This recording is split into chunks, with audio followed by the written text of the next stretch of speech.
Los olvidados por la historia, la masacre ignorada del río Lempa.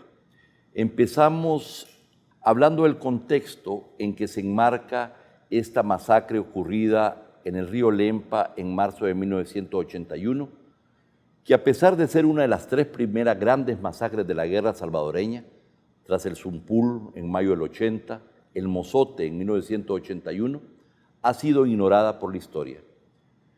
Después del fracaso de las primeras 2 juntas revolucionarias de gobierno, octubre 79 a marzo del 89, la tercera junta de gobierno, ya con la participación de Napoleón Duarte, se decantó claramente desde marzo del 80 por la política de contrainsurgencia conducida progresivamente por Washington. Mientras la guerrilla se preparaba como una fuerza insurgente, lanzando el 10 de enero de 1981 su fallida ofensiva final desde el punto de vista de la toma del poder. Para esos tiempos, en el cantón Santa Marta, en Victoria, Cabañas, la comunidad más poblada que huyó del operativo militar de marzo, la represión estaba en su punto más álgido y los pobladores se habían organizado en la Resistencia Nacional y en el FAPU, su Frente de Masa, que eran una de las 5 organizaciones político-militares que conformaron el FMLN. Para hablar del contexto político, militar e internacional en que se dio esa masacre, nos acompaña esta noche alguien que no solamente fue dirigente de la Resistencia Nacional FMLN, pero que además fue fundador de Fundalempa, la institución más conocedora del río Lempa y de la cuenca del río Lempa. Se trata precisamente de Ricardo Vázquez, a quien le damos la más cordial bienvenida. Bienvenido, Ricardo. Muchas gracias por la invitación. Es un gusto tenerte en Focos y ayudarnos a darle contexto precisamente a esta masacre y a estos compatriotas olvidados precisamente por la historia, una masacre que se conoció relativamente poco. Comencemos entonces para hablar de ese contexto político, militar y también internacional en el que se desarrollaron estos acontecimientos. Bueno, para comprender el asunto de las masacres, sobre todo rurales, tenemos que remitirnos a algunos actos de muchos años antes. La doctrina de seguridad nacional fue establecida por los militares en el Cono Sur y esa doctrina de seguridad nacional fue traída a El Salvador. Claro, hay como 2 partes de esa doctrina, ¿verdad? La parte de tierra arrasada, que es cuando el conflicto todavía está en una etapa que puede ser controlada por el ejército, ¿verdad? Tanto poblacional como geográficamente puede ser localizada, pero cuando esto desborda y comienza a tener unos nexos que ya son inmanejables políticamente por el bloque de poder y militarmente por las Fuerzas Armadas locales, comienzan a entrar los Estados Unidos ante una histeria, ¿verdad?, de que este conflicto se vaya a polarizar más, que se vaya a extender por toda la región. Y acordémonos que en ese momento, del 80-81, los Estados Unidos venían de una crisis en la cual quizás lo más relevante en la presidencia de Carter fue la toma de la embajada en Teherán. De tal manera que los halcones retoman el poder en Estados Unidos y comienza una gran ofensiva, ¿verdad?, para tratar de erradicar los movimientos insurgentes, los movimientos populares, y en ese contexto, digamos, de la doctrina de seguridad nacional, es que estas masacres se producen. Pero mira, Tato, precisamente la definición de que se trataba de impulsar una guerra contra insurgentes para enfrentar, dijéramos, el avance de las organizaciones político-militares y su frente de masas, se tomó en Estados Unidos, en Washington, en conversaciones también con sectores de la democracia cristiana, ya a finales de 1979. Luego vino la primera y la segunda junta, fracasaron, y ya a partir de la tercera junta, el 10-11 de marzo del 80, se ve ya muchísimo más claramente esa definición. Pero fue en la época de Carter, todavía no de Reagan, donde se inicia esa, dijéramos, la estrategia contrainsurgente. Ya en noviembre de ese año gana Reagan, ¿verdad? Con Alexander Haig, secretario de Estado, y por supuesto gente de una línea muchísimo más dura que habían criticado precisamente a la administración Carter por débil, y por débil para comenzando en Irán, ¿verdad?, con la crisis, pero también en Centroamérica. Pero acordémonos que al final del mandato de Carter hay como una reconvención al gobierno salvadoreño por la violación a los derechos humanos. Y hay una suspensión relativa de la ayuda al gobierno y al ejército salvadoreño precisamente por este hecho. Pero fíjate cómo son las cosas. Y luego hay un cambio violento en la siguiente administración, donde ya hay una, digamos, línea de apoyo directo al ejército salvadoreño. Correcto. Sin embargo, continuó el apoyo a Duarte, que no era precisamente el correlato político ideológico natural de Reagan. Sin embargo, era muy necesario la democracia cristiana, liderada por Duarte, porque si no, no se podía reanudar la ayuda militar y económica a El Salvador. Correcto. Solo démonos cuenta cuál es el papel que juega Duarte, y yo lo leí hace poco, ¿no? La AID dio más o menos 3.200 millones de dólares para financiar la guerra en un periodo muy largo. Es decir, mientras tanto el gobierno, tanto de las dos juntas como la de Duarte, hacen dijéramos, un recorte sustancial a los programas de protección social, como son salud, educación, etc., ¿no? Entonces hay un desbalance muy grande en el cual la guerra toma un papel fundamental en la vida del país. Ahora, ¿por qué, digamos, las masacres? Te explicaba que en la doctrina de seguridad nacional hay como dos momentos. Un momento en el cual el ejército salvadoreño está conducido por sí mismo, por sus oficiales, y tienen una política que se llamó acá de tierra arrasada, pero también una guerra de posiciones. Y esa guerra de posiciones fracasa, y uno de los fracasos más grandes es la derrota del cuartel El Paraíso, ¿verdad?, en diciembre de 1983. ¿De cuándo? Diciembre de 1983. Bueno, pero eso fue después de lo que estamos analizando. Pero entonces los gringos comienzan ya a trabajar para convertir esa guerra de posiciones en una guerra de movimientos y hacerla una guerra de baja intensidad. Totalmente diferente la estrategia a la anterior, ¿verdad? O sea que las masacres se dan en el marco de la guerra de posiciones, ¿verdad? Pero dentro de una concepción que tú llamas guerra de tierra arrasada. Siempre dentro del concepto de guerra interna, ¿verdad? De guerra interna. Estos son nuestros enemigos, estos hay que aniquilarlos, ¿verdad? Y entonces la cuestión aquí, digamos, fundamental para explicarnos las masacres en el campo es que la gran reserva estratégica del FMLN para construir su ejército está ahí. Esa es una primera cuestión. Está ahí en la población rural. En los trabajadores del campo, ¿verdad? Ya sea asalariados o campesinos pobres y campesinos medios. Por ejemplo, yo te puedo mencionar el crecimiento exponencial de la guerrilla en la zona de Cuscatlán, de Aguilares, con Rutilio Grande a la cabeza, ¿verdad? Grandes contingentes poblacionales rurales, ¿verdad?, se organizan en el futuro ejército del FMLN. ¿Y cuál es el caso de las comunidades de Santa Marta en Victoria, específicamente? Mira, fundamentalmente tiene que ver con la retaguardia del nuevo ejército que se está creando. Es decir, como El Salvador no tiene grandes montañas, había que tener una retaguardia estratégica que comenzaba, claro, después del río Lempa, al pasar el río Lempa hacia el norte, pero que se continuaba, se expandía, pasando el río Zumpul hasta Honduras y pasando el río Lempa a Honduras.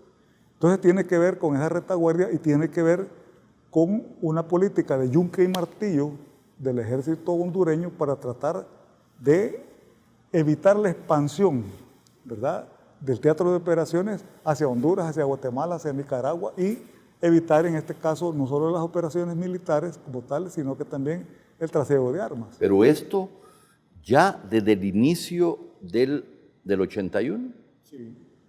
Sí, claro que sí.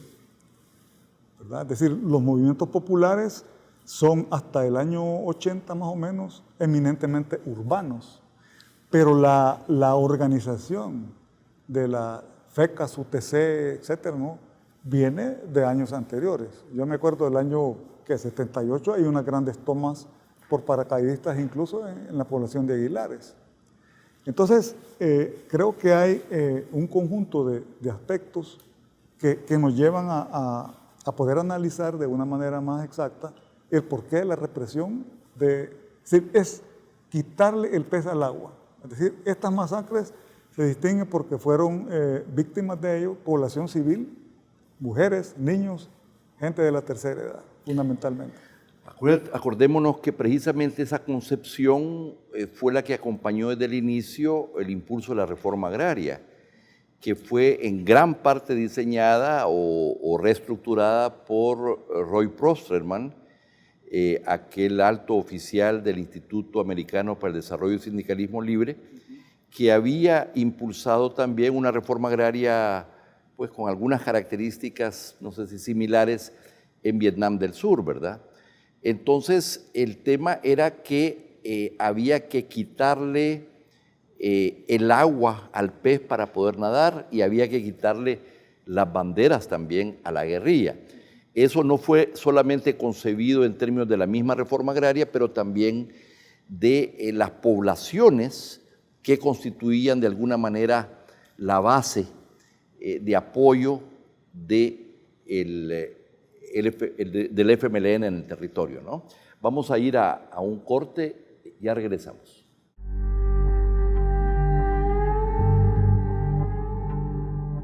Los olvidados por la historia, la masacre ignorada del río Lempa, conversando con Ricardo Vázquez, exdirigente de la Resistencia Nacional, FMLN, pero además fundador de Fundalempa, la institución más desarrollada en el conocimiento del río Lempa y su cuenca, donde precisamente el 17 al 18 de marzo de 1981 surgió esta primera masacre del ejército a población civil, pero muy vinculada a la organización guerrillera que tenía una presencia militar, político-militar fuerte en esa zona. Y la segunda ocurrió precisamente el 15 de noviembre de 1981. Bueno, por eso te decía yo que esto tiene que ver con la construcción de la retaguardia estratégica, ¿verdad? Tanto para el abastecimiento, el avituallamiento, como para establecer los corredores logísticos, los corredores militares que en el transcurso de la guerra se desarrollaron durante todo, en todo el corredor del norte, ¿verdad? En las montañas del norte.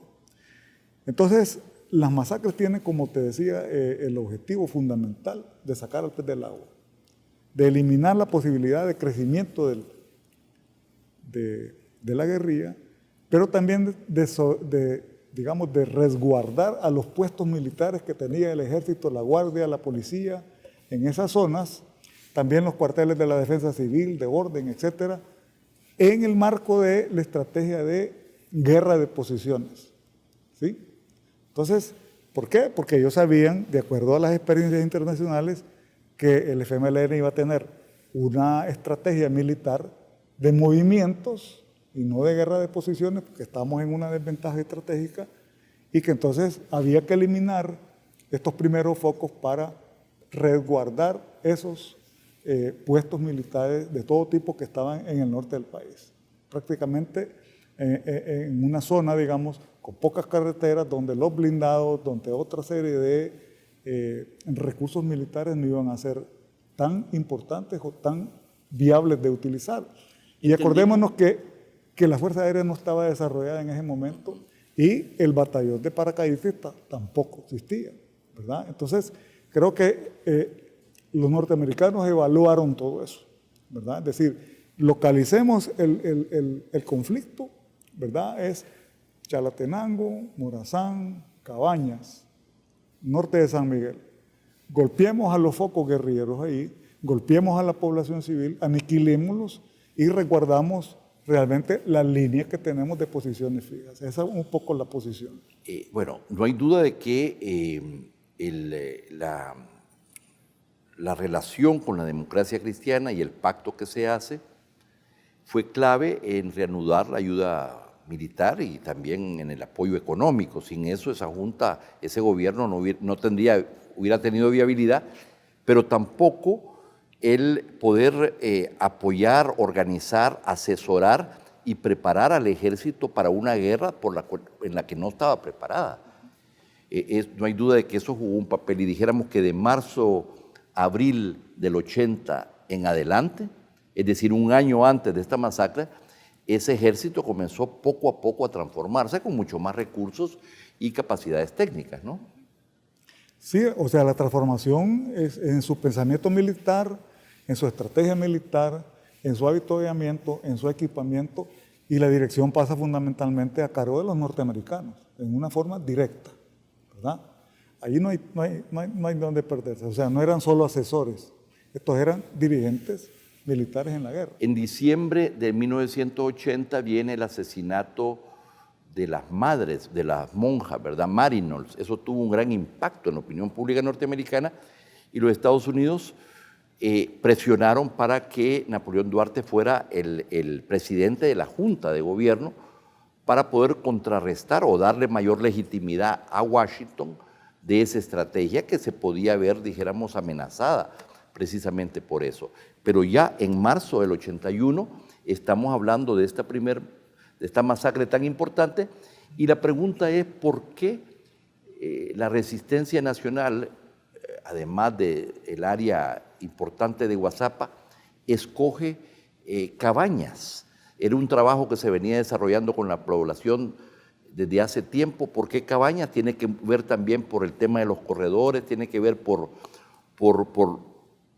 jugar con las áreas fronterizas con Honduras. ¿A qué se debió esa escogitación? Mira, creo que hay una serie de razones que a veces son subjetivas. Acuérdate que había organizaciones mucho más grandes que la RN que tenían ya fincadas sus posiciones, unos en Morazán y otros en Chalatenango. Y entonces no es por exclusión, sino que hay una complementariedad que nos obligó a tomar estos territorios que no estaban tomados por otras organizaciones, porque hay que decirlo con claridad, había una disputa en el territorio, para el control del territorio. Entre las organizaciones mismas. Entre las organizaciones mismas. Entonces, ese es un factor por el cual, digamos, nosotros elegimos trabajar en Cabañas y trabajar en el Cerro de Guazapa, y ahí nos constituimos durante toda la guerra en un bastión fundamental. Pero yo quiero tomar otro tema que no es tangencial, sino que por el contrario es muy importante. Cuando Monseñor Romero llega al arzobispado, ¿verdad?, quien lo cambia, o el hecho que cambia su línea pastoral, es el asesinato de Rutilio Grande. Que era su gran amigo. Su gran amigo. Entonces, el que sea voz de los sin voz, prácticamente era la voz de esas masas rurales que no tenían la posibilidad que tenían las masas urbanas de defenderse, de ir a la calle, de tener una caja de resonancia. Y el asesinato de Monseñor Romero tiene que ver con muchas causas, pero tiene que ver con el debilitamiento de esa caja de resonancia que tenían los movimientos rurales, las masas campesinas, en el marco de una guerra que se iba profundizando. Se habla, Ricardo, de una población civil de unas 200 personas, además de los guerrilleros pues, que murieron, pero desde el punto de vista de militares, pero también de sectores adversos a la guerrilla, dicen, bueno, la misma guerrilla tenía responsabilidad en lo que sucedió, porque de alguna manera, al trabajar tan de cerca de la población civil, expuso a esta población a ser un blanco militar, dijéramos. Ese es un argumento que se usa para señalar las responsabilidades también que vinieron del lado de la guerrilla. Mira, eso es un argumento un poco perverso, porque las masas eran los familiares de los guerrilleros. O sea, ¿cómo voy a abandonar yo a mi papá, a mi mamá, a mis hijos, a mi abuelita? O sea, no es que la guerrilla estaba manipulando esas masas. para cubrirse del enemigo, eran sus familias. De tal manera que este argumento se cae en el ridículo, en la perversión, ¿verdad? No es que haya habido un aprovechamiento malsano de esa gente, de esos cientos de personas, sino que, vos sabés, en el campo las familias tienen otra relación en cuanto a tejido social, en cuanto a tejido económico, en cuanto a entramado cultural, totalmente diferente que los urbanos. A veces tardamos demasiado en comprender. Pero podrías decir que todos los militantes y elementos ya campesinos que se incorporaron a la guerrilla estaban vinculados directamente, precisamente, a esa base social de apoyo, en términos ya familiares. Totalmente, totalmente. Y fíjate que el hecho fundamental que te demuestra que así fue, es en la repoblación de los años siguientes, ¿verdad? En el 86, 87, que estos vienen de Mesa Grande, de La Virtud, a repoblar, vienen también con el mismo entramado familiar, ¿verdad? Cultural, de identidad familiar. Entonces, prácticamente esas grandes masas se movieron a Honduras para evitar el exterminio. Pero los lazos sociales, económicos y políticos que tenían esas masas y su relación familiar, sanguínea, con la guerrilla, las contingentes guerrilleros, no se perdió. Llega Duarte como presidente de la Junta en diciembre del 80, después del asesinato de las madres Marynolds, ¿verdad? Pero mientras tanto, y antes de que sucedieran estas masacres, la guerrilla estaba organizando la llamada ofensiva final. Una ofensiva que se pensó precisamente con el objetivo de tomar el poder, y eso no se logró.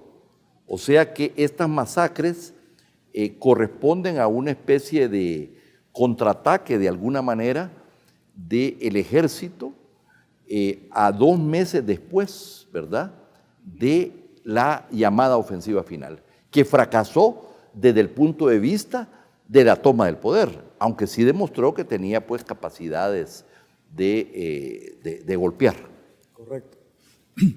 Mira, a ese respecto creo que hay que hacer otra consideración estratégica. El momento para lanzar la ofensiva fue tardío. Quizás el momento más importante, ¿verdad?, fue el asesinato de Monseñor Romero. Entonces, cuando la ofensiva se da prácticamente 6 meses después, el auge revolucionario había pasado, ¿verdad? Entonces, esa ofensiva sí fue llamada ofensiva final, pero en términos estratégicos no había posibilidad de desencadenar un cambio de correlación, para nada. Y hay otra cosa importante. Fíjate que en ese momento todavía la relación entre el tiempo estratégico y el tiempo táctico era bien interesante. Los tiempos tácticos eran pequeños, pega y corre, y el tiempo estratégico era bien largo, ¿verdad? Es decir, la toma del poder a 20 años. En el 89 es al revés. El tiempo táctico es amplio, es decir, nos vamos a tomar Soyapango, y el tiempo estratégico es corto, queremos negociar, ¿verdad? Entonces, en este sentido, digamos, tal vez en ese momento no hubo una precisión, ¿verdad?, ni la sabiduría, ni el ingenio para tener conciencia de esto. Y posiblemente desde el punto de vista de la organización militar, el FMLN no estaba maduro desde el punto de vista militar, tal vez para acompañar este sentimiento de indignación de la gente, ¿verdad? Fíjate que, por ejemplo, todavía el 80, 81, no estaba, decir, la plantilla no tenía el mismo armamento, no tenía la misma disciplina. Los pelotones no estaban organizados. Es decir, lo voy a decir con respeto, éramos masas armadas, no éramos un ejército ni siquiera en formación.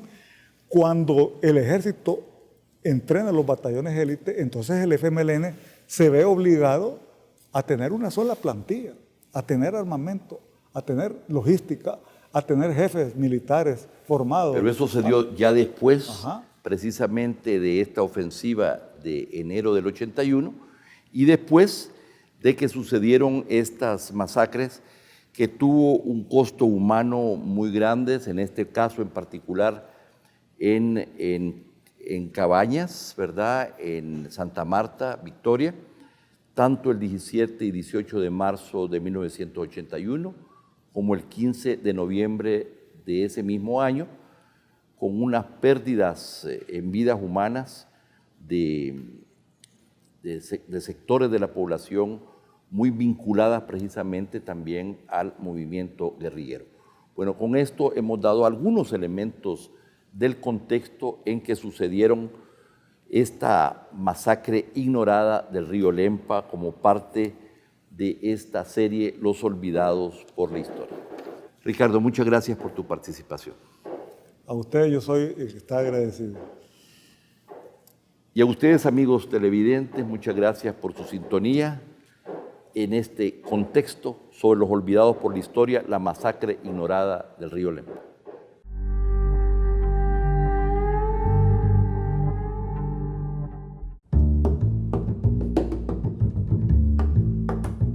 El 4 de diciembre, la Comisión Interamericana de Derechos Humanos, la CIDH, finalizó su visita in loco al país. Durante 3 días se reunió con organizaciones de la sociedad civil y funcionarios estatales con el objetivo de recabar información sobre la situación de los derechos humanos de El Salvador. Hoy, en Focos, conoceremos qué temas preocuparon a la CIDH y qué expectativas tiene la sociedad civil del informe que la comisión emitirá con base en este proceso de observación. Del 2 al 4 de diciembre, la Comisión Interamericana de Derechos Humanos visitó El Salvador por primera vez en 32 años. Las últimas visitas in loco desarrolladas por la CIDH en el país se dieron en 1978 y en 1987, antes y durante el conflicto armado. Ahora, en un contexto de democracia, la Comisión externó nuevas preocupaciones en torno a la seguridad ciudadana, memoria histórica, verdad y acceso a la justicia, la situación de los derechos de las mujeres y personas LGBTI, la situación de las personas migrantes y desplazadas, y los derechos económicos y sociales, culturales y ambientales. La misión de la CIDH analizó estos temas junto con actores de la sociedad civil y funcionarios estatales. Manuel Escalante, del Instituto de Derechos Humanos de la UCA, el IDUCA, una de las organizaciones que se entrevistó con los comisionados de la CIDH, señala que el proceso de observación no ha finalizado y que están a la espera del comunicado oficial, el cual dará una primera luz sobre lo que podría contener el informe final. Nosotros sí observamos, digamos así, la apertura de los comisionados y los equipos técnicos a escuchar y recoger toda la información que la sociedad civil les estaban aportando, ¿verdad? Es decir, en ningún momento creo que hubo una actitud ni que se dudara de lo que nosotros afirmábamos o la información que dábamos, sino que al contrario, había una serie, digamos, una especie de respaldo sobre la información aportada. Y además nos invitaban siempre a dar más información, porque el proceso, digamos, de la visita in loco propiamente no ha finalizado. O sea, es decir, se finalizó la presencia física acá, pero ahora estamos a la espera del comunicado, que eso es importante, no como el resultado inmediato de la visita, pero luego, después del comunicado, inicia el proceso de elaboración del informe país. Y entonces, entre el comunicado y el informe país, se puede continuar aportando más información.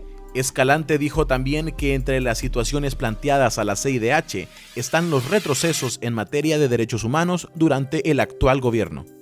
Sin entrar, digamos, a lo específico de cada una de las áreas, lo que sí podría decir es que uno de los elementos, digamos, comunes es la falta de transparencia de las políticas públicas que van a estar atendiendo estos 5 ejes o estas áreas, ¿no?, de preocupación, y al mismo tiempo la falta de participación ciudadana dentro de esas políticas o acciones públicas para poder atender o poder contribuir en la solución de estas problemáticas.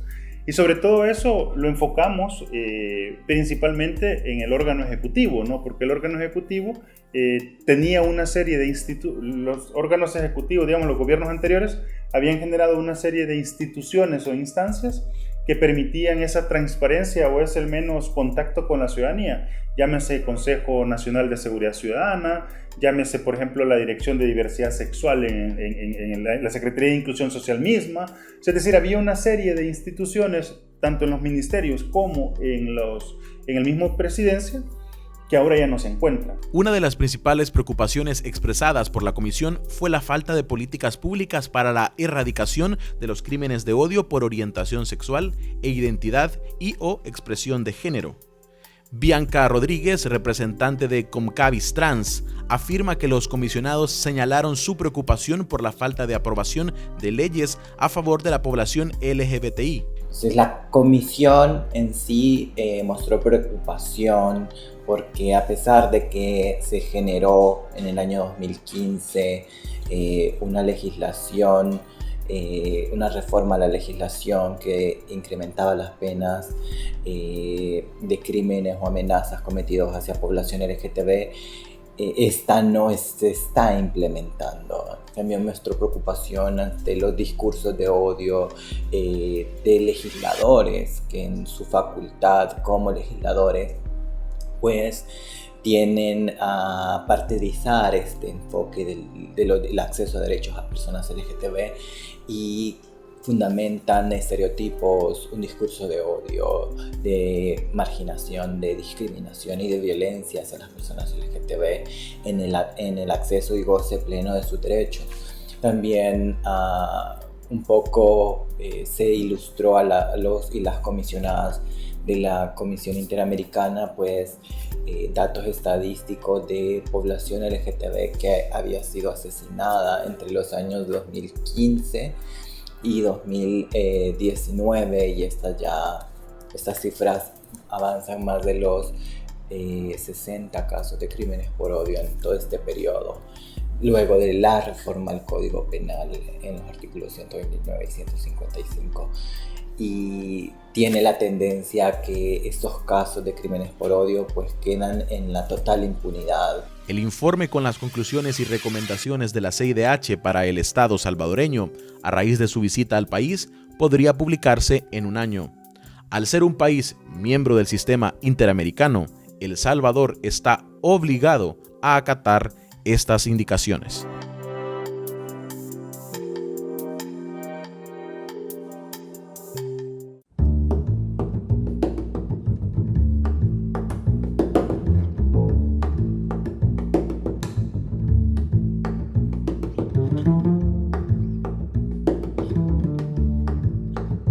Bienvenidos a la mesa de entrevista de Matices. Esta noche Saúl Hernández no me acompaña, pues está fuera cumpliendo una misión laboral. Hay algunos elementos de contexto para la entrevista que voy a conducir esta noche. Tenemos que recordar que en septiembre pasado el presidente de la República, Nayib Bukele, firmó con la Organización de Estados Americanos, OEA, un acuerdo para instalar una mesa técnica encargada de crear la Comisión Internacional contra la Impunidad en El Salvador, la CICIES. 3 meses después de la firma de esa carta de intención, esta semana la OEA también suscribió un convenio con la Fiscalía General de la República. Este convenio le va a permitir brindar asesoría técnica para la investigación de casos de corrupción. Esta noche vamos a conversar con el doctor Ronald Ochaeta.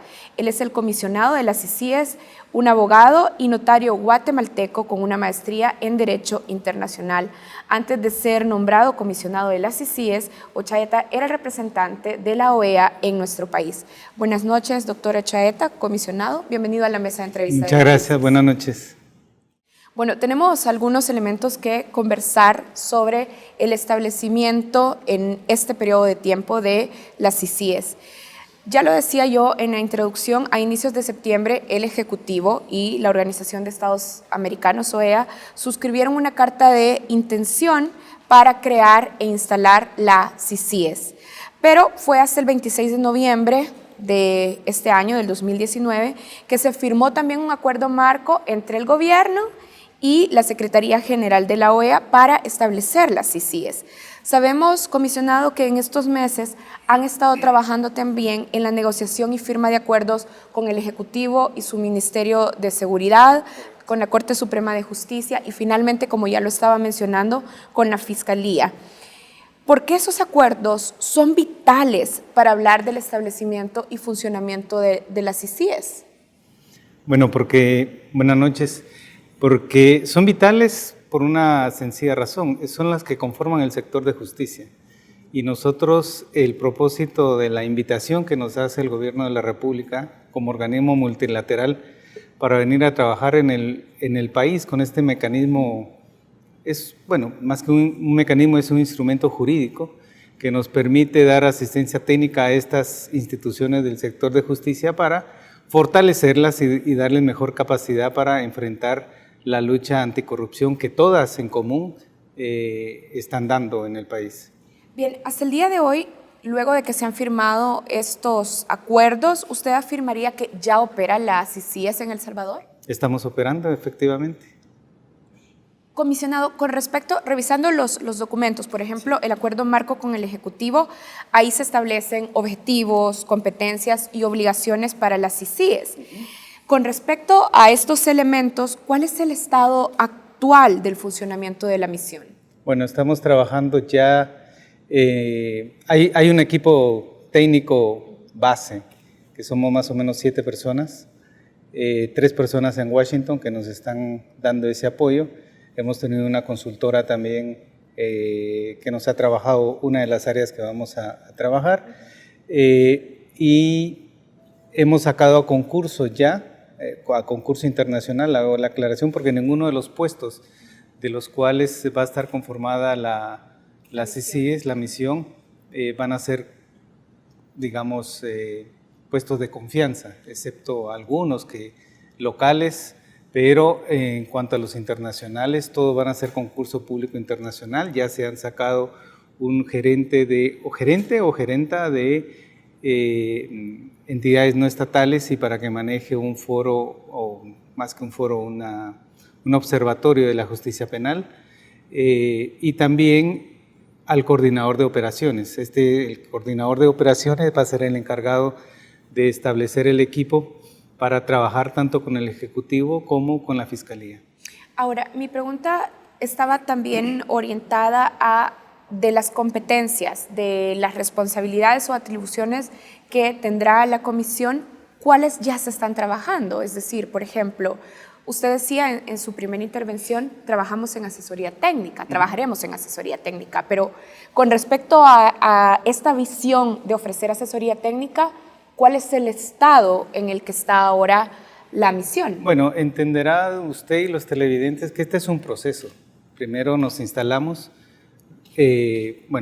primero hacemos los acuerdos, nos instalamos, empezamos a trabajar en la logística, cómo es que vamos a desarrollar nuestro trabajo en los distintos sectores con los cuales hemos hecho acuerdos. Uno es la Fiscalía, y el Ejecutivo, que son como los acuerdos neurálgicos para el trabajo nuestro.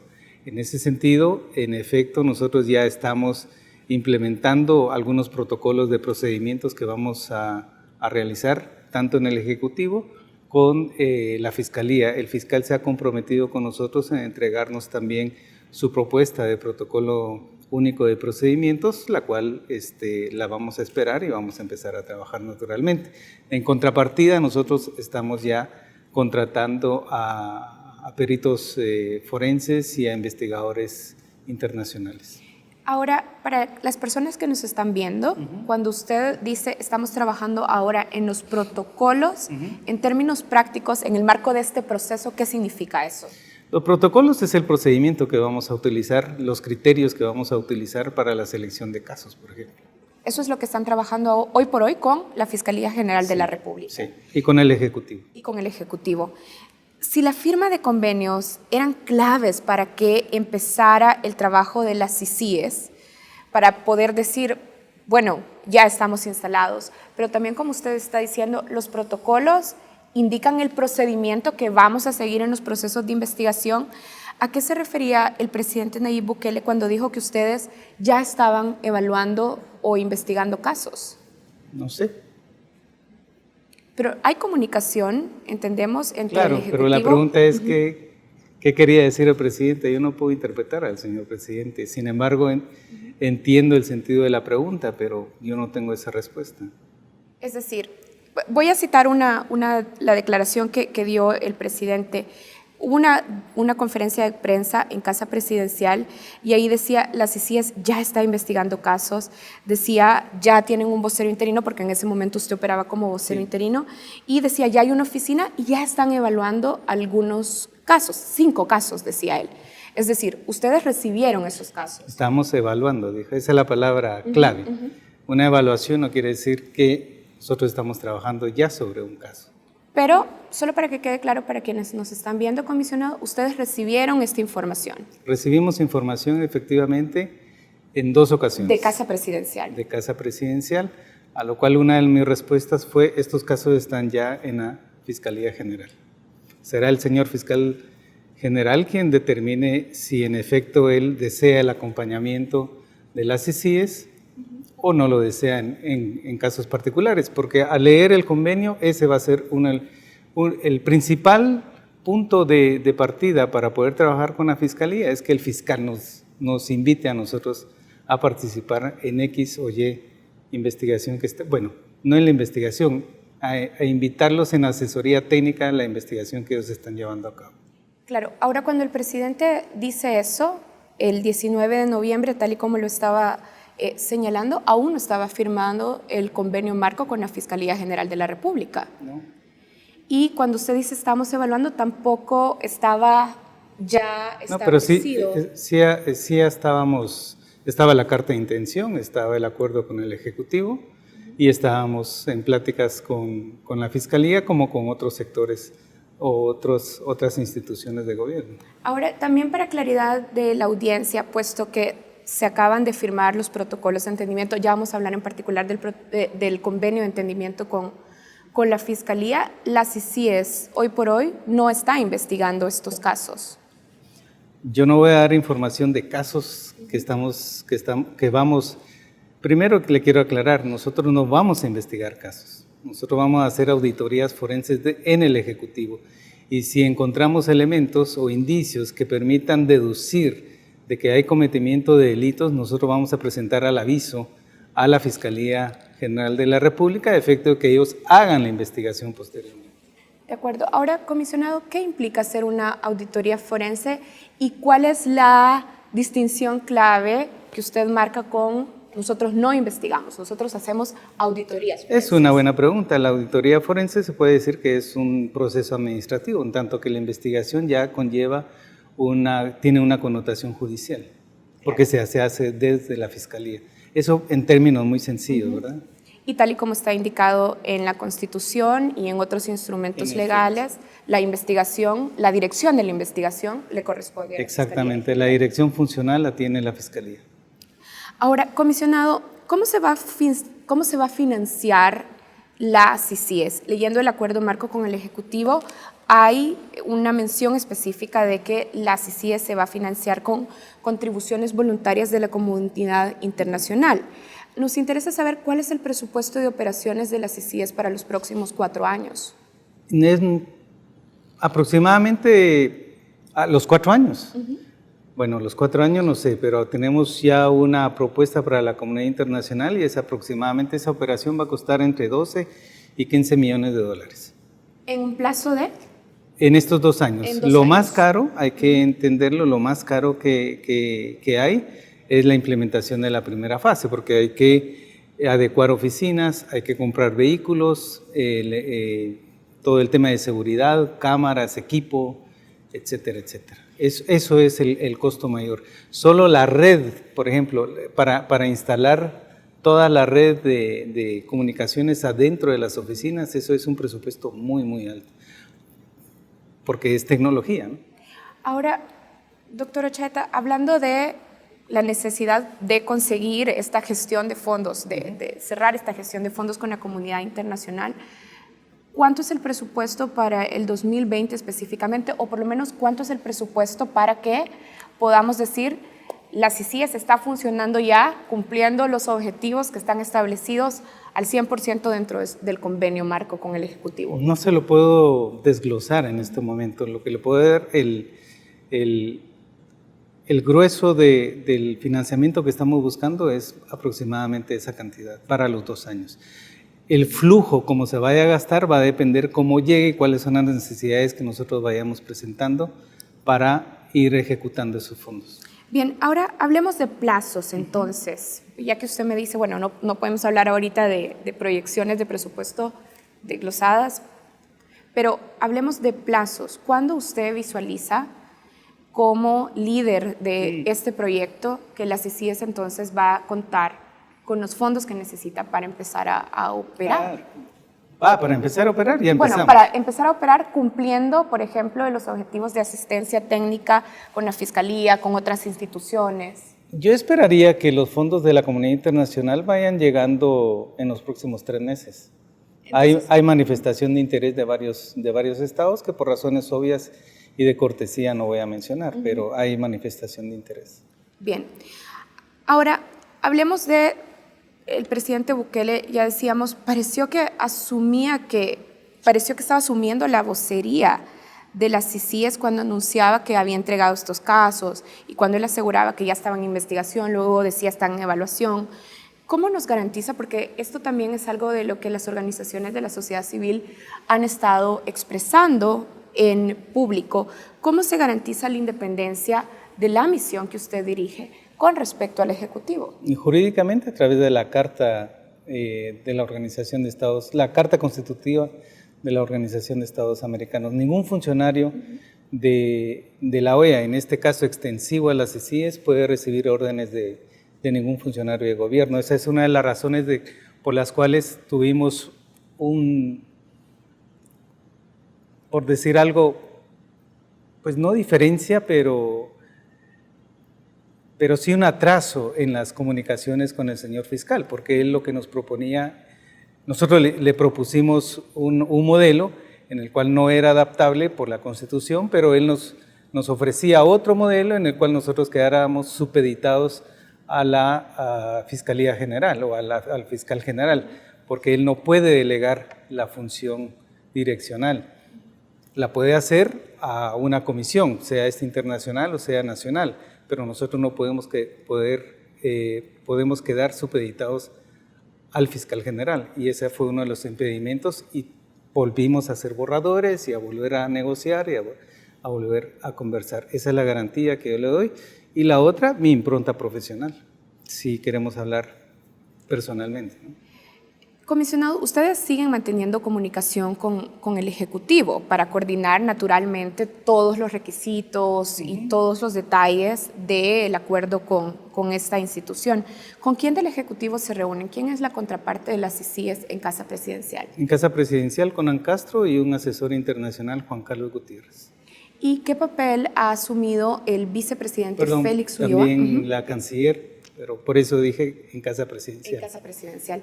¿Y qué papel, hablando de Casa Presidencial, qué papel ha asumido el vicepresidente Félix Ulloa también dentro de la gestión de la comisión en nuestro país? Él ha asumido, mejor dicho, una acción proactiva desde un principio, desde que el presidente Bukele le designó a él, entiendo, el manejo de la implementación de las CICIES, ¿no? Y en efecto, él fue una pieza para las mejores comunicaciones con la OEA. Yo tuve conversaciones con el señor vicepresidente en varias ocasiones cuando estaba iniciando él a conversar con nosotros y Naciones Unidas, entiendo. Tenía una propuesta, al final decidieron lo que decidieron, pero eso está al margen de la voluntad de la OEA, ¿no? Cuando dice decidieron lo que decidieron, ¿se refiere a la CICIES, cómo está implementada, ¿no? Porque se habla mucho del plan Cuscatlán, de que iba a ser una CICIES compartida, y en efecto yo creo que la OEA como institución no se cerraría a una colaboración con Naciones Unidas, hay mecanismos para eso. Ya, y cuando nos dice decidieron lo que decidieron, ¿quiénes decidieron lo que decidieron? Bueno, el presidente es el que decide, ¿no? Buscar al principio o iniciar, digamos... No buscaron al principio, buscaron paralelamente, fueron 2 bandas, y esas bandas esas negociaciones se las dejó al vicepresidente. Bien, pero hoy por hoy el vicepresidente Félix Ulloa no es el referente directo, como usted nos estaba mencionando, porque trabajan directamente con el secretario Conan Castro y con otros asesores. Hasta que firmamos el acuerdo, sí, porque en el acuerdo marco ahí se establece quiénes son las contrapartes nuestras dentro de este esquema de cooperación técnica que estamos llevando a cabo. De acuerdo. Ahora, ¿usted diría, comisionado, que el establecimiento de las CICIES es una promesa cumplida del presidente Bukele? Yo no la puedo decir. Son ustedes los ciudadanos que tienen que decidir si cumplió o no cumplió. De acuerdo. ¿La CICIES va a trabajar también casos de corrupción que ocurriesen en el gobierno del presidente Bukele? En efecto, ese es el espíritu del acuerdo. ¿Cómo se va a operar ese trabajo? Ya usted al principio de la entrevista hablaba de auditorías forenses en Casa Presidencial. ¿Cómo va a operar este procedimiento de auditorías forenses? Lo dice el acuerdo, nosotros vamos a tener acceso a información. Esa es una de las obligaciones, no es un ofrecimiento, es una obligación que se ha establecido en el acuerdo marco, en el que el Ejecutivo se compromete o se obliga a colaborar con las CICIES, dando la información que nosotros estemos requiriendo, que exista en sus archivos, en documentos, archivos electrónicos, etcétera, o sea, lo que es pertinente para una auditoría forense. Ahora, comisionado, ¿cómo decidirá desde su institución, desde la misión, en qué casos van a solicitar información a Casa Presidencial? No le puedo decir porque esos casos se van a presentar, y si yo revelo qué casos, es eventualmente que voy a alarmar o voy a alertar a los involucrados. Bien, vamos a hacer una pausa. Ahora estamos conversando con el comisionado Ronald Ochaeta. Hacemos una pausa, regresamos y continuamos conversando con él sobre el establecimiento y funcionamiento de las CICIES. Ya regresamos.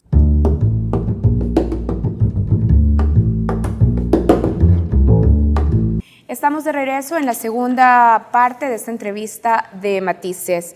El lunes 9 de diciembre, el fiscal general de la República, Raúl Melara, y el comisionado de las CICIES, con quien conversamos esta noche, Ronald Ochaeta, firmaron un convenio de cooperación técnica y de fortalecimiento institucional para el combate a la corrupción y a la impunidad.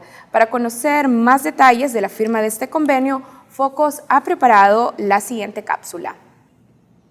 El 6 de septiembre, el gobierno y la OEA firmaron una carta de intención para la instalación formal de una comisión anticorrupción en el país llamada CICIES.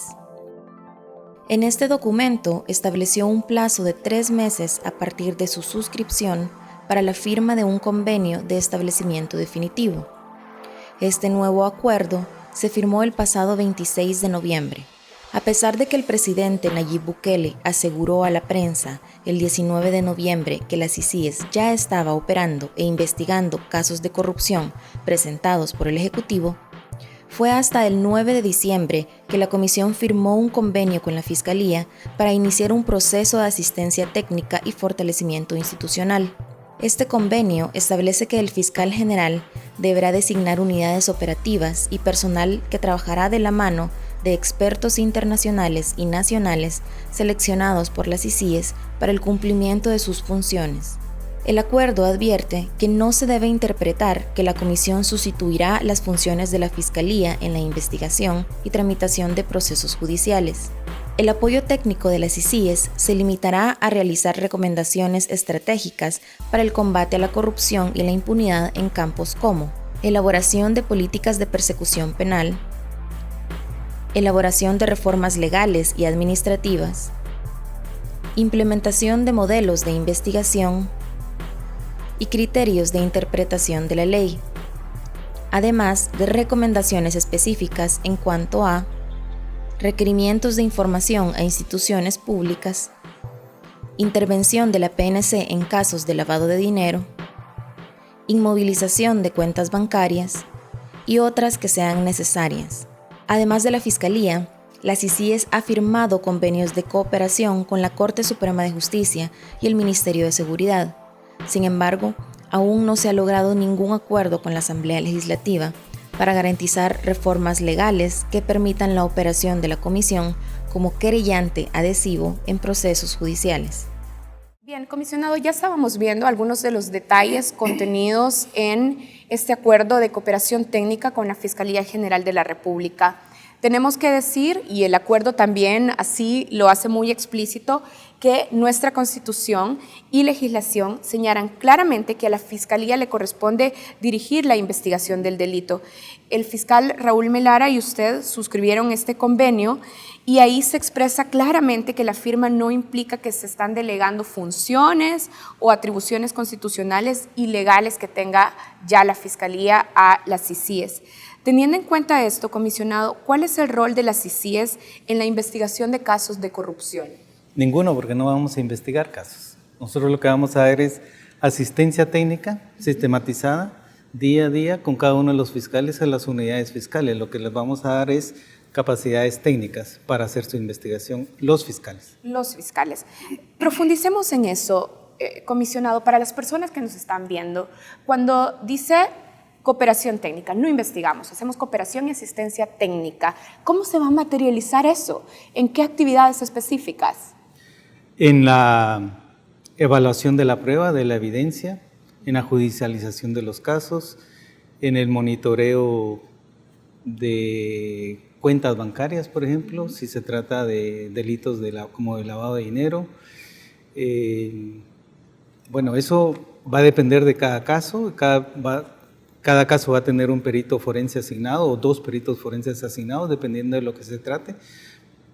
O sea, va a ser dependiendo de las necesidades del fiscal. Y si nuestros profesionales encuentran que hay algún gap o alguna fortaleza más que los fiscales necesiten, se la van a proporcionar en ese momento. ¿Y se en sede judicial. En sede judicial. Exactamente, en sede judicial y en sede fiscal. Exactamente. Ahora, el objeto del convenio, como ya lo estábamos viendo, es formalizar esa cooperación técnica. La cooperación técnica, también dice el convenio, es asesoría, recomendaciones, capacitación e incluso educación y formación especializada. Exacto. ¿Puede explicarnos, comisionado, cuál es el diagnóstico del que parten para afirmar que la Fiscalía salvadoreña lo que necesita para combatir efectivamente la corrupción es cooperación técnica? Bueno, nosotros nos vamos por el tema de la cooperación técnica porque no lo podemos hacer de otra forma. La Constitución, el candado constitucional es muy fuerte en el país, el sistema jurídico fue diseñado para ello, entonces no se puede tener intervención directa en los casos y esa es la única manera que nosotros podemos coadyuvar al fortalecimiento institucional de la Fiscalía es a través de la capacitación, obviamente, no hay otra posibilidad y esas capacitaciones le dan herramientas a los fiscales o a las unidades fiscales para hacer un trabajo más eficaz. Ese es el propósito de la asesoría técnica. Ahora, por ejemplo, comisionado, hablemos de casos que han estado en discusión dentro de nuestro país. Por ejemplo, con mejor asesoría técnica, la Fiscalía General de la República, estima usted, habría logrado, por ejemplo, una condena sin negociación en el caso del expresidente Antonio Saca. No le puedo hablar de ese tema en particular. No me corresponde. Bien, entonces voy a reformular la pregunta en términos generales. Usted dice, bueno, nuestra apuesta es por el candado constitucional a que la asesoría técnica va a cambiar la efectividad de la investigación para la Fiscalía. Pero le pregunto también porque este no sería el primer convenio de cooperación técnica que ejecuta la Fiscalía General de la República. Actualmente la Fiscalía tiene convenios de cooperación técnica con Estados Unidos, con Alemania, por ejemplo. ¿En qué es diferente este convenio con la OEA de otros convenios de cooperación técnica que ya tiene la Fiscalía? No sé cuál será la diferencia porque primera vez que escucho que tengan cooperación técnica con Alemania, con Estados Unidos, lo desconocía. Pero me voy a informar más el día lunes sobre este tipo de cooperación, a ver cómo podemos también coadyuvar con estas otras 2 cooperaciones que hay, de qué estilo, de qué tipo son, ¿verdad? Sí, por ejemplo, yo estaba revisando dentro de la página de la Fiscalía, dentro de la página web de la Fiscalía, y encontré una firma de convenio de cooperación con el gobierno de Alemania que dice está orientado a fortalecer las capacidades de la institución en materia de investigación, persecución del delito e impunidad. Ahora, usted dice, yo no conozco estos convenios específicos que puede tener la Fiscalía con otros gobiernos, pero ¿cuál es la apuesta específica de este convenio que ustedes han firmado con la Fiscalía, que usted diría efectivamente le estamos apostando a cambiar la capacidad de investigación que tiene la Fiscalía? Que la Fiscalía tenga más éxito en los tribunales de justicia al llevar los procesos judiciales y que hayan condenas, y por otro lado que haya repatriación de capitales porque son casos de corrupción. Esa es una meta específica. Y le apostarán entonces a fortalecer este tipo de capacidades que le permitan a la Fiscalía este tipo de logros, este tipo de metas. Exactamente. Bien. Ahora, el artículo 6 del convenio dice que la CICIES va a coayudar a la Fiscalía en casos que sean seleccionados por el fiscal. Ustedes, comisionado, pueden proponer, pero siempre el fiscal va a ser quien decide. Así es. Teniendo en cuenta que el segundo al mando de la Fiscalía, Alan Hernández, ha sido señalado en investigaciones periodísticas por conductas antiéticas en su rol como fiscal adjunto e incluso el IDUCA ha dado aviso para que se le investigue, ¿usted confía en la independencia de la Fiscalía para conducir investigación y para decidir independientemente sobre casos de corrupción? Vea, eso es un caso muy particular que tendrá que estar sujeto a una investigación administrativa, supongo. Ese va a ser el procedimiento. Pero por esa denuncia yo no puedo cuestionar la institucionalidad de la Fiscalía. Sé que hay dudas, como pueden haber dudas hacia las CICIES, etcétera, pero yo estoy trabajando, o la CICIES va a trabajar bajo el principio de la buena fe con el señor fiscal. Y eso es, digamos, la garantía. Yo creo en la probidad del señor fiscal, creo en su transparencia también. Hasta este momento, bueno, no voy a dar detalles, pero ha sido un fiscal muy firme en sus convicciones, en lo que él piensa, pero hemos logrado un feliz acuerdo a pesar de algunas diferencias que hemos mantenido. Diferencias que también han sido muy respetuosas. Esas diferencias, ¿sobre qué estaban estructuradas? Ya estaba mencionando algo también en el primer bloque sobre, por ejemplo, la Fiscalía integrada. Desde un principio nos dijo que era inviable una Fiscalía integrada y nos dio las razones por las cuales eso no podía ser. Para nosotros era un punto medular. Luego entendimos, revisando la ley, estudiando la ley, haciendo consultas también con constitucionalistas, escuchando la opinión de otros abogados locales, nos dimos cuenta de que en efecto esto era inviable y que estábamos arriesgando incluso la integridad de la propia Fiscalía, y un acuerdo en ese sentido iba a ser materia de inconstitucionalidad. Su propuesta, la propuesta medular de Fiscalía integrada, ¿qué implicaba, comisionado? Trabajar conjuntamente en las investigaciones. En los casos de investigación. Exactamente. Y por eso nos estaba explicando, es que se procedió por el candado constitucional o se optó por un convenio de cooperación técnica. Naturalmente. Comisionado, el convenio marco también es claro en señalar que la CICIES no va a tener la posibilidad, y usted lo decía también muy claro en esta mesa, de investigar por su cuenta casos de corrupción, pero tampoco va a tener la posibilidad de participar como creyente en procesos judiciales. Por ahora. Por ahora, porque eso requeriría reformas legales y constitucionales. No, solo legal, solo la del Código Procesal Penal. Bien, ¿cómo se establecería esta posibilidad a nivel de procedimiento legal? Tiene que haber una reforma del Código Procesal Penal en la Asamblea Legislativa y quien tenga iniciativa de ley la puede proponer.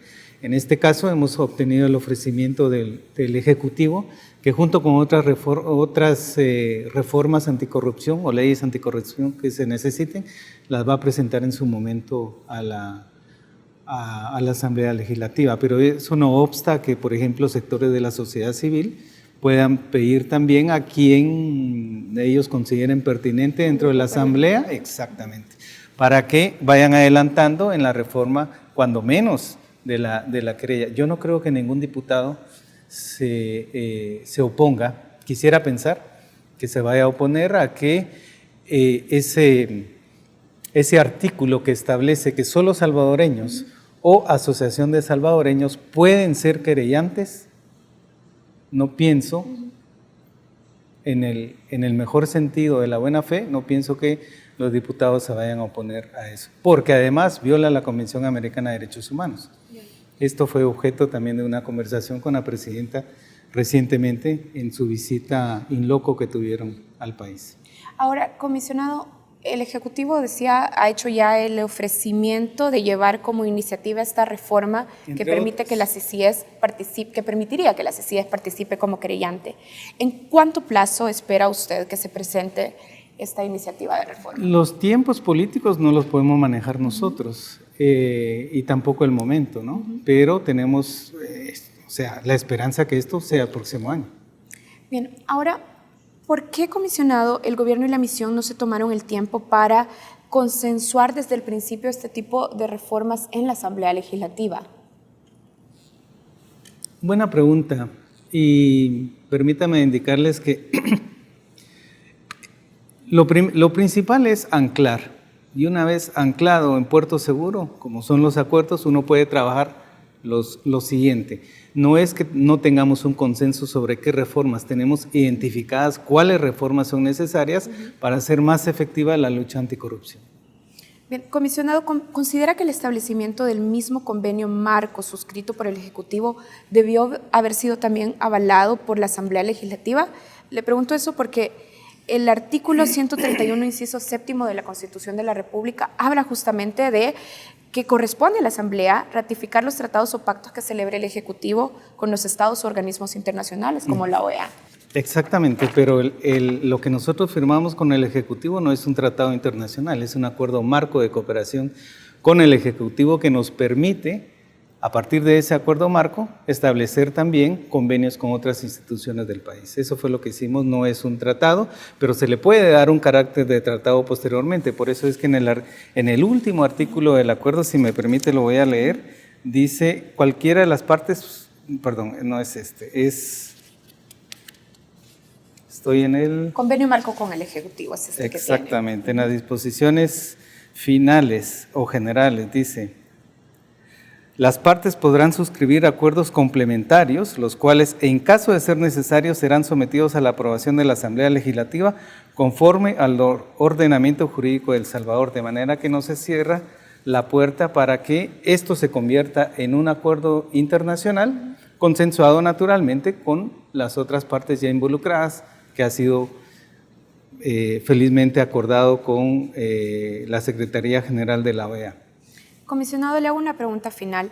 La expectativa en El Salvador que genera la instalación de una Comisión Internacional Anticorrupción nació también de los resultados de la Comisión Internacional contra la Corrupción y la Impunidad de Guatemala, la CICIG. ¿Qué diferencias existen entre las CICIES y la experiencia de la CICIG? Vea, es una pregunta compleja para mí. Primero, soy guatemalteco, creo en el modelo de la CICIG. Creo que es un buen modelo, fue un buen modelo, lastimosamente terminó de una manera traumática, pero no porque no fuera efectivo hacia el sistema, sino por errores políticos de la persona que lo condujo y contra el ego del presidente también no se pudo hacer nada y se perdió.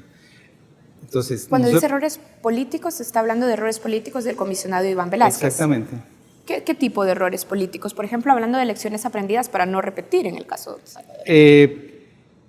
A ver, me da pena, ¿no? Estamos en público y no quisiera hacer observaciones o críticas al ex comisionado Iván sobre su ética. Yo ya he escrito sobre eso, tengo 3 columnas en Mi País me posicioné antes de que ocurrieran las cosas porque pensaba que no era lo apropiado. Y voy a señalar una sola. Un internacional no puede ser actor político en un país. Esa es la principal regla de oro que un representante de un secretario general de un organismo multilateral tiene. Esa es la primera regla. Bien, tengo que cerrar, pero para que quede establecido sobre la mesa, las CICIES, la experiencia ahora en el caso salvadoreño, difiere en cuanto a su modelo sustancialmente de la experiencia guatemalteca de la CICIG. No difiere mucho, porque es básicamente lo que la CICIG hizo en Guatemala. Hay algunas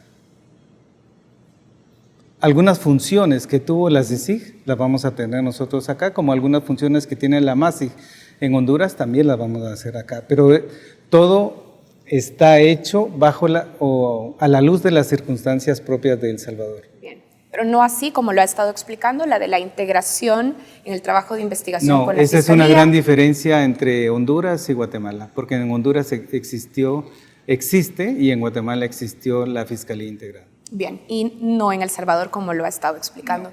Muchísimas gracias por habernos acompañado esta noche y por supuesto gracias a ustedes por seguir esta entrevista con el doctor Ronald Ochaeta, comisionado de las CICIES en El Salvador. Perfecto, estamos apostando a un modelo inédito en El Salvador. Bueno, y nosotros esperamos recibirlo en la medida que vayan avanzando las operaciones de la misión. Muchísimas gracias. Un placer. Hacemos una pausa en Focos, regresamos porque tenemos más contenidos.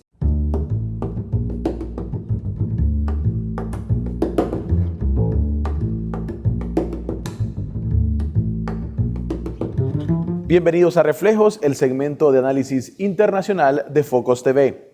Esta semana, la Cámara de Representantes del Congreso de los Estados Unidos, de mayoría demócrata, presentó oficialmente los cargos para el juicio político contra el presidente Donald Trump, a quien señala como conspirador junto a su homólogo ucraniano para beneficiarse electoralmente en los próximos comicios. Para profundizar sobre el tema, enlazamos hasta Washington, D.C. con Muni Jensen, analista política. Bienvenido de nuevo a Focos, Muni. Gracias, es un gusto estar aquí. Bien, ¿cómo entender la resolución del Comité Judicial de la Cámara de Representantes estadounidense que abrió el juicio político a Trump? Bueno, primero es la bandera de salida de lo que va a ser una carrera muy difícil, que es el esfuerzo por parte de la Cámara de Representantes de abrir este juicio político de manera oficial. Que es, pues claramente es el principio de una guerra partidista, es el principio de un juicio político al presidente, algo que ha ocurrido solo 3 veces antes, esta sería la cuarta. Es un mensaje digamos, bastante sobrio para la democracia de Estados Unidos y un momento de mucha dificultad porque este proceso ha abierto ha abierto la ventana en lo que son las fracturas políticas y partidistas de Estados Unidos. ¿Qué se espera? Es fácil un poco anticipar lo que va a pasar en la Cámara de Representantes. Una vez pase este proceso, la Cámara votaría en su plenaria. Según el calendario que han planteado los demócratas, quieren que eso suceda antes de Navidad. Y es muy probable, dadas las líneas partidistas de la Cámara donde tienen mayoría los demócratas, que ese voto sea a favor, es decir, favorable a continuar el juicio político de Donald Trump.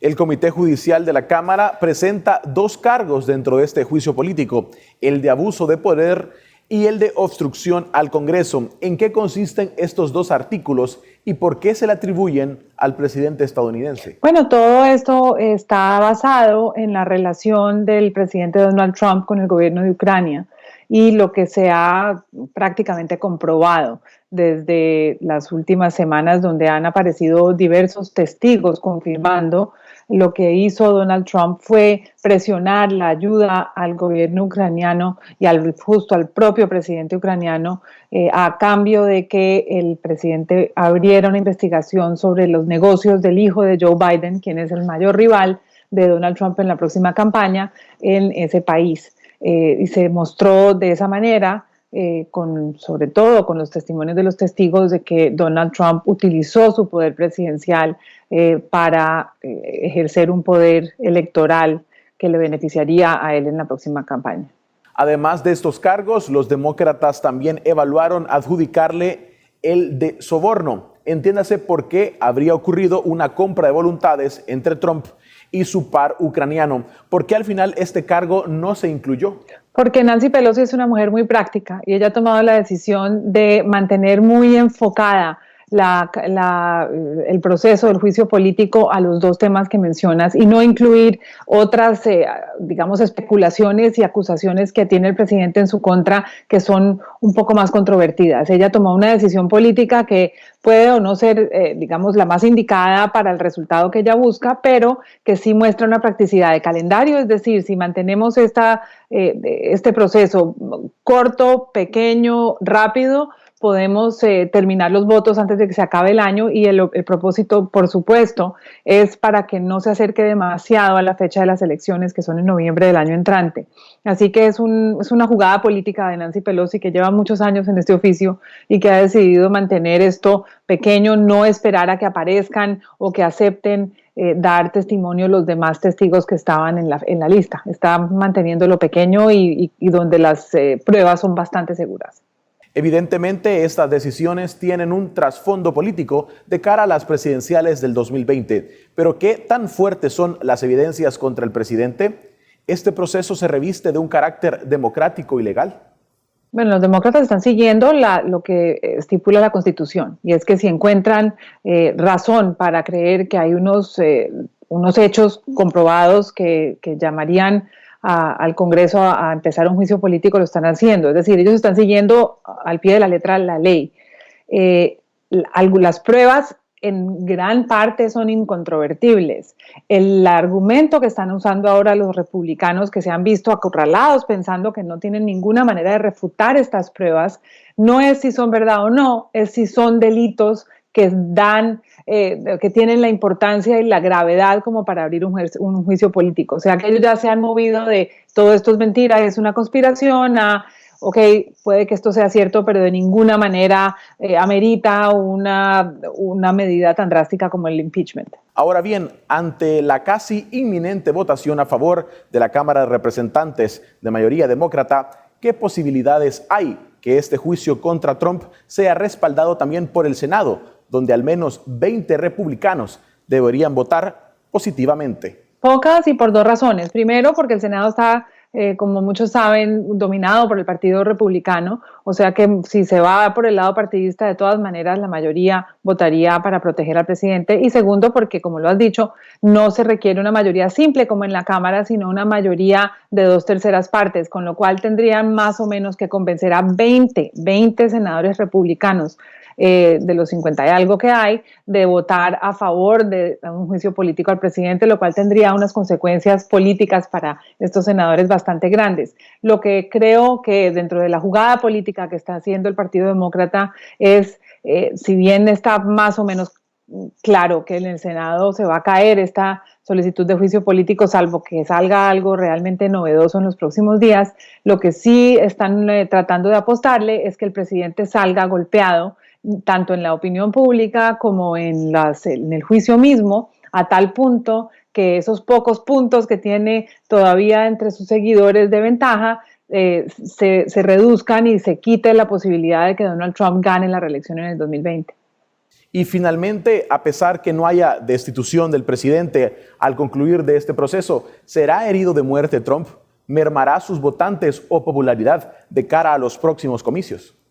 Trump parece hecho de teflón. Realmente las acusaciones en su contra desde la campaña primera han sido motivo para que sus seguidores se afiancen y doblen sus intenciones de voto. Lo que pasa es que en los últimos meses sí se ha desgastado un poquito la imagen de Donald Trump. Ya está cerca de los 40 bajos, que es un número bajo para un año preelectoral. Y sí se ha erosionado un poco la popularidad de Donald Trump, incluso entre los demócratas. No suficiente como para decir que está herido de muerte. Él tiene las 9 vidas del gato y es difícil, después de lo sucedido en 2016, pensar en que Trump cae tan fácilmente. Yo creo que es un político realmente formidable que ha aguantado una cantidad de tormentas, que este proceso lo debilitará. La pregunta en los próximos 100 días, yo creo que son los días claves, es qué tan herido saldrá Donald Trump, cómo reaccionará él directamente, qué otras pruebas saldrán y si esto sería suficiente para que, ya sea por el juicio, que es improbable, o por la vía electoral, pues ya no sea el presidente en el 2020. Bien, muchísimas gracias, Moni. A ustedes, gracias. Con esto concluimos nuestro segmento Reflejos. Para ver este y otros análisis internacionales, ve a focostv.com. Ya regresamos.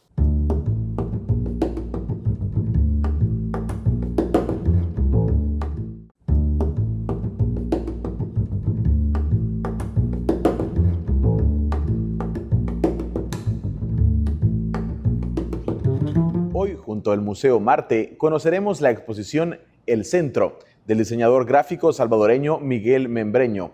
La exhibición reúne ilustraciones digitales que plasman el día a día en el centro de San Salvador. Estará disponible hasta el próximo 5 de enero. Con esto concluimos esta emisión de Focos. Buenas noches.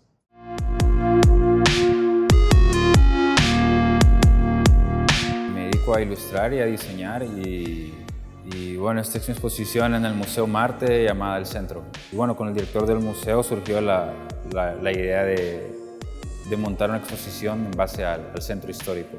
Teniendo en cuenta esto, la idea fue ir un poco más allá y si bien trato de retomar muchas partes del centro histórico, también la idea es retomar la cultura en general del salvadoreño. Y no solo tener en cuenta el aspecto personal, sino que también la arquitectura del lugar, el ambiente, toda esa mística que gira alrededor del centro y que de repente, como al ser parte de nuestra vida cotidiana, lo vemos como normal, pero existen un montón de detalles que hacen toda esta mística que tenga algo especial.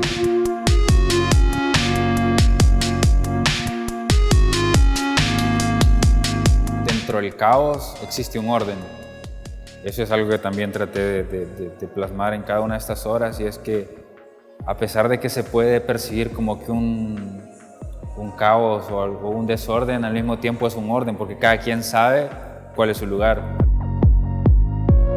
Algo especial de que al ser gris está lleno de color al mismo tiempo. O sea, dependiendo la hora del día, se ilumina en relación a la iluminación del sol, por así decirlo, ¿verdad?